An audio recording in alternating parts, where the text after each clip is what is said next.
Subject కి ఒక teacher ఉంటారు, అన్ని సబ్జెక్టులు నన్ను చదవమంటారు. ఇంత చిన్న బుర్రలో అన్ని ఎలా నింపాలి? Class work, home work, fair notes అంటారు. సబ్జెక్ట్ కి 3 బుక్స్ పెట్టి బ్యాగ్ నింపుతారు. ఇన్ఫాక్ట్ నా బరువు కన్నా నా బ్యాగ్ బరువే ఎక్కువ.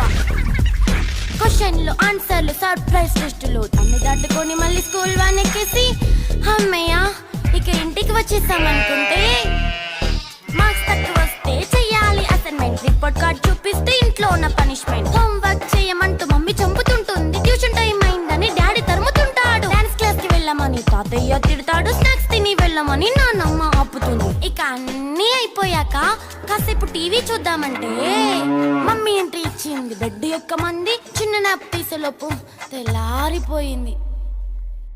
అయ్యో మళ్ళీ మొదలు